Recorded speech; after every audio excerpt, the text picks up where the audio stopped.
Every now and then, some of my Polish and American friends would tell me that they sometimes forget I'm not a native Polish or English speaker.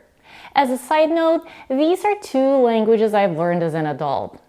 But it's not because I never make mistakes. I'm not perfect, and I'm definitely not sharing this with you to brag.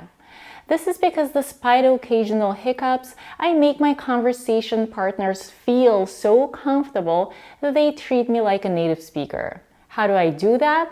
I do it through adjusting my body language, facial expressions, gestures, and reactions overall to match native speakers' expectations. This is called nonverbal communication or paralinguistics. In this video, I'll share with you what paralinguistics is and how to take advantage of it. You see, many English learners are mainly focused on correct grammar, fancy vocabulary, and perfect pronunciation. They think that if they never make a mistake, people wouldn't be able to tell them apart from native speakers. And of course, don't get me wrong, as an English teacher, I absolutely focus on grammar, vocabulary, and pronunciation. But I honestly think that in traditional language classes, cross-cultural training and paralinguistics are a little neglected. I have other videos where I talk about culture and what surprised me when I came to the US. Make sure to check them out.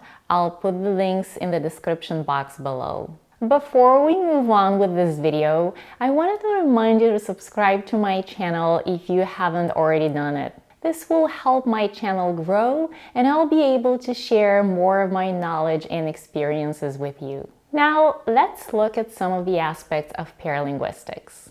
The first aspect is body language. This includes facial expressions, hand gestures, nodding when others speak, anything that you do with your body consciously or unconsciously. I remember once talking to an American guy. Actually, he was talking and I was listening. It was in the beginning when I came to the US and my English was still rusty. This man kept talking to me about something I don't even remember now, but I do remember that I was actively listening. I was nodding, looking at him, smiling, humming, and sometimes saying uh-huh in a way that local people do. This let him know that I was listening to him. At the end of the conversation, which as I said was more of a monologue, he looked at me and said, "Wow, your English is so good." I almost laughed because I had barely opened my mouth, but he thought my English was great because of my native-like body language. If you'd like to do the same, just observe what people do when they say certain things. If you don't live in an English-speaking country, watch movies and TV shows. They're a great source of learning about culture. Another aspect of paralinguistics is how you react in certain situations.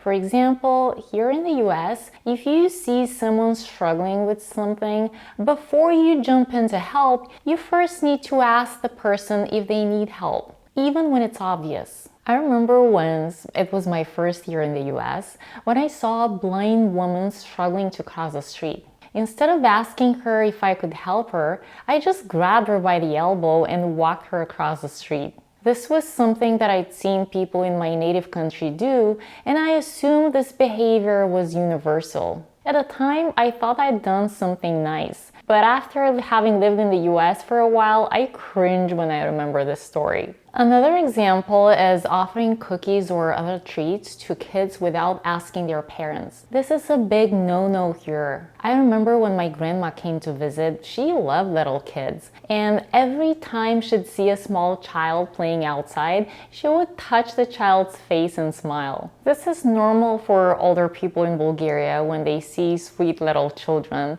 but in the US, you can't touch the kids of people you don't know. I tried to explain this to my grandma, but at her age, she just refused to comply. She found it strange, so unfortunately, I had to be embarrassed many times. Another component of nonverbal communication is eye contact. In the US, people usually expect you to look them in the eyes when you talk to them. but I know that in some other cultures this can be rude. In some countries, you don't look in the eyes of others who you perceive to be above you on the hierarchical scale. People from some countries look down or slightly away. But in the US, even if you speak perfect English, looking down or away when you speak to someone could seem a bit off. This doesn't mean you have to constantly stare, but appropriate eye contact is expected. It might be hard at first to get used to it, but I'm just mentioning it because you'd look more natural if you do it, despite your level of grammar, vocabulary, or pronunciation. The next thing is our voice and the sounds we make in different situations. There is something about the voice placement and the different sounds that we make that gives us away. I think our voice and pitch develops in different ways depending on the country we're born in. For example, I can recognize Bulgarian, Polish, or Russian speakers when I hear them on the street, even if I can't hear the words. I think different voices are beautiful and we should celebrate our diversity. Also, when we think, when we're scared, surprised, or happy, we make different noises that are not words. For example, Americans, when they think, they say, but I've heard people from other countries say, ah, or even short, when they think. Again, this is an instinct we've built since we were little, and it's hard to get rid of. But I think there is no need to try to get rid of it unless you want to appear 100% native. Another aspect of nonverbal communication is smell. Women in some other countries use way more perfume than in the US. To be honest, I love perfume and I still use it, but I'm very conscious as to how much I use. I only spray a little bit behind my ears and a drop on the inner sides of my wrists.